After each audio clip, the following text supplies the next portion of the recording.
so grand. From the reaches heights to Tour de France, you conquer every land with courage and resilience. ሰላም ከመይ ትኾኑ ክቡራት ተኸታተልቲ ሲኤም ኤክስትራ ሾው ዕለታዊ ዜና ስፖርት ሒዝና ልኩም ቀሪብና ኣለና ንምክትታልኩም ብኽብሪ ንዕድም ግጥማት ዘዋሪት ዋንጫ ቀፂሉ ግጥማት ዘዋሪት ዋንጫ ዞባ ማእከል በእነት ማሪ ሰስተ ግጥማት ኣብ ስታዲየም ኣስመራ ቀፂሉ ፈለማ 4 ኣስመራን ሰገንን ክጻወታን ከለዋ ሰገን ቅድሚ ዕረፍቲ ካብ ፋኑኤል ጎይትኦም ብተኸታታሊ ኣብ መበል 17:44 ደቂቃ ዝረኸበትን ሾታት ክልተ ባዶ መሪሓ ወፅያ ኣብ ካልኣይ እብሪ እውን ሸቶ ካብ ምዝጋብ ዘዕረፈት ሰገን ክልተ ሸቶታት ካብ ሜሮን ዓለም ሰገድ ሓንቲ ካብ መንገዲ ሳይሞን ሳሙኤል ወሲኻ ብገፊሕ 5 ባዶ ተዓዊታ ዝሰዓበ ፀወታ ደንደንቢ ምስ ቲራቮሎ ዘራኽበ ነይሩ ሰሓቢ ምንቅስቓስ ተራእዩ ፀወታ ቲራቮሎ ካብ ናትናኤል ክብሮም ኣብ መበል 52 ደቂቃ ዘመዝገበተን ሾታት ክልተ ባዶ ክሳብ 56 ደቂቃ ቀፂሉ ነይሩ እንተኾነ ደንደንቢ ካብ ሳይሞን ቤነ ኣብ መበል 57 ደቂቃ ውፅኢት ዘፅበት ሸቶ ከተመዝግብን ከላ ኣብ መበል 93 ደቂቃ ካብ ኣማን ሃብተ ሚካኤል መማዕረሪ ሸቶ ብምርካባ ኣብ ሞት ግዜ ካብ ስዕረት ድሒና 2-2 ብምፍላይን ከዓ ናብ ፍጹም ቅላዕ ኣምሪሕን ካብ ድሕሪት ተበጊሳ ዝተማዕረረ ደንደንቢ ከዓ 3-1 ተዓዊታ ግጥም ኣዱሊስን ማይተመናይ ብንውን ኣካለት ዕለት እዩ ነይሩ ኣብ ላሊ ዝነበረት ኣዱሊስ ከዓ 3 ሾታት ካብ ኣቤል ዓንደ ማርያም ሓንቲ ከዓ ካብ ኣሕመድ ኣደም ብምርካባ 4-1 ተዓዊታ ንእንኳ ሾቶ ማይተመናይ ቢ ዳይሞን ሓይላ ባንበብል 9 ከም ዘመዝገበ ህዝባዊ ርክባት ናይቲ ፌደሬሽን ሓቢሩ እዚ ከምዚ ንቆሎ ቻምፒዮን ኩዕሶ እግሪ ደቂ ኣንስትዮ ጽባሕ ቀዳም ብ4 ግጥማት ኣብ ሜዳ ሃገራዊ ፌደሬሽን ስታዲየም ኣስመራ ክቕፅል እዩ ሓይሊ ኣየር ምስ ኩባንያ ሰገን ከምኡውን ሰንበል ምስ ኢንሹራንስ ኣብ ሃገራዊ ፌደሬሽን ዕዳጋ ሓሙስ ምስ ገጀረት ጉዳይ ምስ ደንደን ኣብ ስታዲየም ኣስመራ ክጻወታየን ቀዳማይ ፀወታ ሓደ ፈረቓን ድሕርቀት ክጅምር እዩ መምሕዳር ዞባ ማእከል ንብሉፃ ስፖርታውያን ናይ ምስጋና መደብ ኣካይዱ መምሕዳር ዞባ ማእከል ፍሬሽናት ዝተረቑሑ 18 ደቂ ኣንስትዮ ዝርከቦም 36 ብሉፃ ስፖርታውያን መንእሰያት ዓመተ 2024 ብ24 ታሕሳስ ኣብ ኣዳራሽ ዞባ ናይ ምስጋና መደብ ወዲቡ ቶም ተካእቲ ስፖርታውያን ኣብ ክልል ዕድመ 15 ክሳብ 18 ዝርከቡ ኮይኖም ካብ ነብሲ ወከፍ ፌደሬሽን 4 ዝተዋፅኦም መምሕዳር ዞባ ንስፖርታዊ ንጥፈታት ብዕቱብነት እናተኸታተለ ዝከኣል ሓገዛት ገብር መፅንሑ ዝሓብር ዋና ዳይሬክተር ክፍለ ባህልን ስፖርትን ኣቶ ኣስመሮም ፀጋ ብርሃን እዚ ድማ ኣብ መፍራይን ሃገር ረስሚ ፕሮፌሽናል ስፖርታውያን ኣስተዋፅኦ ይገብር ከም ዘሎ ገሊፁ ኣብ 2025 ስፖርት ህዝባዊ ሰረት ሒዙ ከምዕብል ምእንቲ ናብ ንኡሳን ዞባታት ወሪዱ ይስራሓሉ ኣጋብ ተዋሪዱ ከም ዘሎ ድማ ኣብሪሑ ንኣገዳስነት ናይቲ መደብ ተጠቐሰ ኮሚሽነር ባህልን ስፖርትን ኣምባሳደር ዘመደ ተኽረብ ወግኑ ዓመተ 2024 ሃገርና ብዝተፈላለዩ ዓይነታት ስፖርት ብዘመዝግበቶ ዓወታት ኣብ ዓለም በሪኻ ዝተረኣየትሉ ከም ዝኾነ ብምሕባር ነዚ ዓወታት እዚ ንዘጎናፁ ስፖርታውያን ምስጋና ምቕራቡ ወኪል ኣገልግሎት ዜና ዞባ ማእከል ሓቢሩ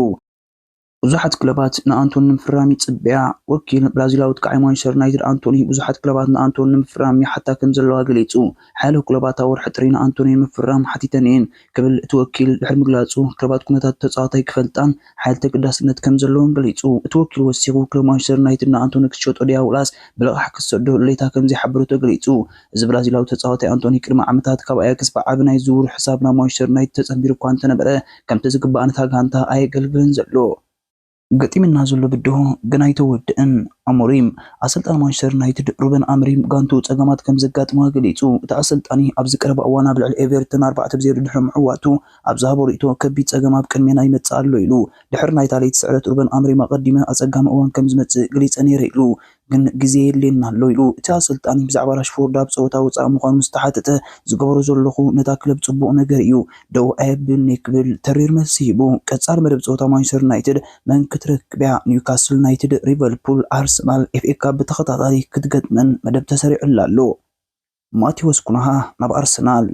ክለብ ሰሜን ለንደን ኣርሰናል ነዊሕ እዋን ኣድናቂት ብራዚላዊ እንዳካፈለ ዘጥቅዕ ክለብ ወልቭስ ማቴዎስ ኩንሃ ምዃና ዝኣትሌቲክ ሓቢሩ ጋነርስ ኣብዚ ዓመት ብዘርኣዮ ፅቡቕ ብቕዓት እዚ ተፃዋታይ ከም ዝተመሰጠትን ኩነታቱ ብደቂቕ ቀረባ ርሕቀት ትከታተሎ ከም ዘላን ክግለጽ ፀኒሑ እዩ ኣርሰናል ነዚ ተፃዋታይ ተገዳስነት ኣርኣያ እኳ እንተሃልወት ኣብቲ ንምፍራም ቀዳምነት ካብ እትቦም ተፃወቲ ግን ኣየእተወቶን ሓድሽ ኣሰልጣኒ ሩበን ኣሞሪም ድሕሪ ነዊሕ ግዜ ንፈለማ ግዚኡ ኣብ ቦክሲንግ ደይ ክዕወት ዘይከኣለ ኣሰልጣኒ ማን ዩናይትድ ኮይኑ ቅድሚ ሕጂ ዝነበሩ ኣሰልጠንቲ ማን ዩናይትድ ኣብ ፈላማይ ፀወታ ቦክሲንግ ደይ ሰር ኣሌክስ ፈርጉሰን 1986 ሊቨርፑል 1-0 ረቲዕዋ ዴቪድ ሞይስ 2013 ናሃል ሲቲ 3-2 ረቲዕዋ ሉዊስ ቫን ጋል 2014 ኒውካስል ዩናይትድ 3-1 ተዓዊታ ጆሴ መሪኖ 2016 ሳንደርላንድ 3-1 ሲዕሩ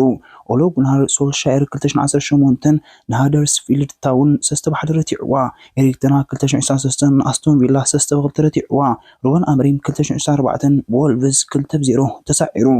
ብ1986 ዓመተ ምህረት ብሰር ኣሌክስ ፈርጉሰን ተታሒዙ ዝነበረ 6 ተኸታታሊ ዓወት ናይ መጀመርያ ናይ ቦክሲንግ ደይ ፀወታ ናይ ምዕዋት ክብረ ወሰን ትማሊ ሩበን ኣሞሪም ተዓንቂፁ ካዞርላ አርሰናል ነዚህ ሊግ ክትዕወተሉ ተስፋ ገብር ስፓኛው ተጻዋታይ ጋነርስ ነበር ሳንቲ ካዞርላ አርሰናል ሎም ዓመት ነዚህ ሊግ ክትዕወት ከም ዝደሊ ገሊጹ ካዞርላ ደገፍታ አርሰናል ዝግብርኩም ላይ አቀበላ ብምስካን ድሕሪ 7 ዓመት አመወዳእታ ተመሊሰሉ ኢሉ ስለምንታይ ማዕረግ እንደዚህ ከም ዘፍክሩኒ አይፈልጥ ነይሩ ካዞርላ አሰልጣን ሚኬል አርቴታ ሓደ ካብቶም ዝበለጸ አሰልጣን ዓለም ኮይኑሎ አርሰናል ነዛ ዋንጫ ክትዕወተላ ተስፋ ገብር ክብል እትነብር ተጻዋታይ ድሕሪ ምዝራብ ኣብዚ ሕጂ እዋን አርሰናል ትርኢ ዘላ ብቕዓት ዘለዎ አድናቆት ገሊጹ አርሰናል ተዓዊታ ክለብ ሰሜን ለንደን አርሰናል ኣብ ናይ ቦክሲንግ ዴይ በዓል ልደት ፀወታ አንጻር ኢፕስዊች ታውን ሓደ ባዶ ተዓዊታ ጀርመናዊ ካይ ሃቨርትስ ንጋነርስ እንኮሸቶ ብምዝጋብ ጋንቱ ኣገዳሲ ሰለስተ ነጥቢ ሒዛ ክትወፅእ ኽኢልዋ አርሰናል ካብ ዝሓለፉ 11 ፀወታታት ኣብ ኩሉ ዳስ ስዕረት ከይተዓመት 8 ዓወት ሰለስተ ማዕረ ተፈላለያ አርሰናል ኣብ 2024 ካብ ዝኾነት ክለብ ላዕሊ ኣብ 26 ፀወታታት ብምልክ ክትዕወት ክኢላ ደረጃ ሰሌዳ ሊግ ዘን ክልተ ጋንታታት ካልአይቲ አርሰናል ብ36 ነጥቢ መበል 19 ኢፕስዊች ታውን ብ12 ነጥቢ ዝቅፅል መደብ ፀወታ ረቡዕ ብሬትፎርድ አንጻር አርሰናል ሶኒ ኢፕስዊች ታውን አንጻር ቸልሲ ፊሊፕስ አርሰናል ኣብ ዝሊግ ሓያል ተወዳዳሪትያ ተጻዋታይ ኢፕስዊች ታውን ካልቪን ፊሊፕስ አርሰናል ሎም ዓመት ንዋንጫ ሓያል ተወዳዳሪት ምዃና ይኣምን ካልቪን ፊሊፕስ ሊቨርፑል ሎም ዓመት ብርግጽ ተፈለየት ጋንታ ከምኡን አርሰናል ብልጽቲ ጋንታ ኢሉ እቲ ተጻዋታይ ወሲኹ አርሰናል ናብ ሊቨርፑል ክትበጽሕ ምዃና ክሳዕ መወዳእታ ንዋንጫ ሊግ ክትወዳደር ትኽእል ጋንታ ምዃና ገሊጹ ቡካዮ ሳካ መጥባሕቲ ከም ዝገበረ ተገሊጹ ናይ ቅድሚት መስመር ተጻዋታይ ጋነርስ እንግሊዛዊ ቡካዮ ሳካ መጥባሕቲ ከም ዝገበረሉ አሰልጣን ሚኬል አርቴታ ፍሊጡ ቡካዮ ሳካ መጥባሕቲ ተገይሩ እዩ ኩሉ ጽቡቕ ይኸይድ ኣሎ ግን ንሓያሎ ሰሙናት ካብ ፀወታ ወጻኢ ክኸውን ኢሉ አሰልጣን ሚኬል አርቴታ ወሲኹ ሳካ እንተወሓደ ንኽልተ ኣዋርሕ ካብ ፀወታ ክእለት ትፅቢት ከም ዘለዎ ገሊጹ ንስዒቡ ድማ ቡካዮ ሳካ ክሳብ 12 ፀወታታት ከምልጥዎ ይኽእል እዩ ተባሂሉ ፀገም ማንቸስተር ዩናይትድ ናይ አሰልጣን ይኮነን ሮናልዶ ባህር ተጻዋታይ ማንቸስተር ዩናይትድ ነበር ክርስቲያኖ ሮናልዶ ንስዕ ብሓሳብ ኣቅሪቡ ፕሪምየር ሊግ ኣብ ዓለም ዝከበደን ኣሸጋሪን ሊግ እዩ ኩለን ጋንታታት ሓላቴን ቅድሚ ዓመት ሓደ ነገር ኢለ ነይረ ፀገም ማንቸስተር ዩናይትድ ኣሰልጣን ይኮነን ልክዕ ከም ኣካልማ እዩ ዝሓመመ ዓሳ እንተሃልዩ ኣውፂ ካብ ባሕር ዘሎ ፀገም ይፍታሕ ኣብ ማይ ተመሊስካ እንተእቲኻ ግን ሕጂ እውን ተመሊሱ ኣብ ትሕማም እዩ ዝምለስ ኣብ ማንቸስተር ዩናይትድ ዘሎ ፀገም ብጣዕሚ ዓሚቕ እዩ ኣሰልጣን ተመቕያር ጥራይ ግን እኹል ኣይኮነን 2025 ዓመት ዋንጫ ክትከውን እያ ራይስ ኣካፋሊ ሰሜን ለንደን ክለብ አርሰናል እንግሊዛዊ ዴክላን ራይስ ጋንቱ ኣብ 2025 ዋንጫ ክትዓትር ተስፋ ከም ዘለዋ ገሊጹ ተስፋ ንገብር 2025 ዋንጫታት ንዕወተላ ዓመት ክትከውን ክብል ዴክላን ራይስ ገሊጹ እታ ጋንታ ዋንጫ ንክትዕወት ፀወታታት ክትስዕር ከም ዘለዋ ኣበርቲዕና ክንቅፅሎ ከም ዘለና ክብል ዝገለጸ ዴክላን ራይስ ኣብ መወዳእታ ዝኾነ ነገር እንተዘይሃሳኺዕና ትርጉም የብሉን እታ ጋንታ ክትስዕር ብምባል ናይ ሞራልን ፍናን ዝብል መልእኽቲ ኣመሓላሊፉ